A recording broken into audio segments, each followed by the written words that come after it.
A very good morning to you all, my dear students. Welcome back, and let's continue our chapter, What is Democracy and Why Democracy?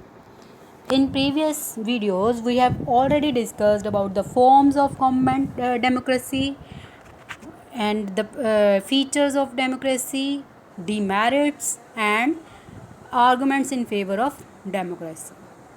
Now, to understand the term democracy properly, let's start some important questions of this chapter.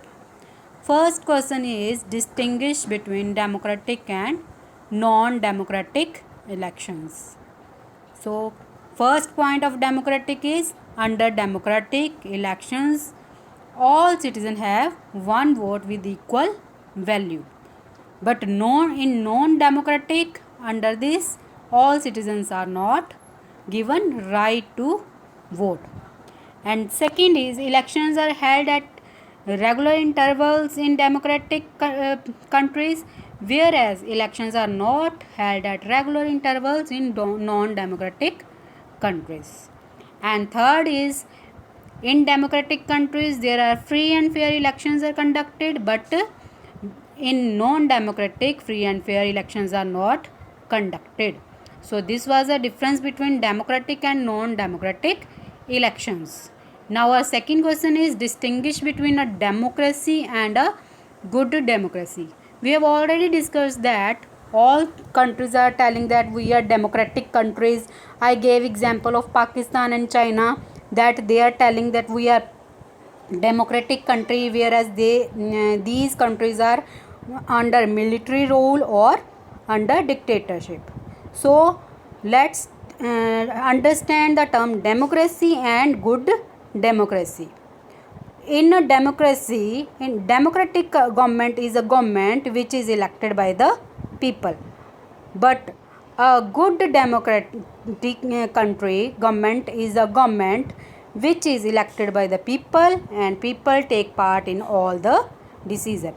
In good democracy, people also take part in all decisions. And second point is in a democracy regular elections are held, whereas in good democracy regular and free and fair elections are held. And third point is in a democracy there is a political equality, but in good democracy there is political, economic and social equality. So now our third question is differentiate between direct and indirect democracy. Direct democracy, what is direct democracy? In direct democracy, people directly take part in decision making, and indirect democracy, it is also known as representative democracy. In this type of democratic government which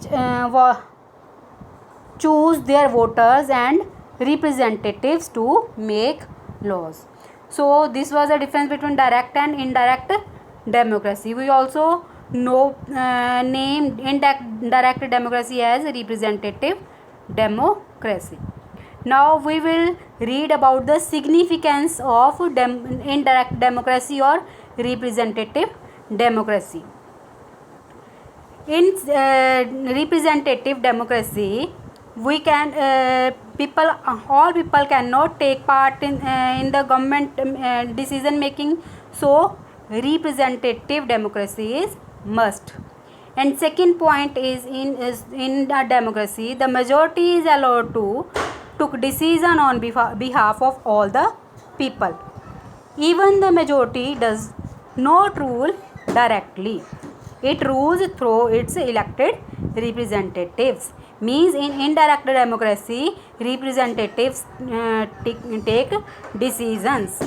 And third is a representative democracy become necessary because our population is very large, all people cannot take part in the democratic work, so representative democracy is must.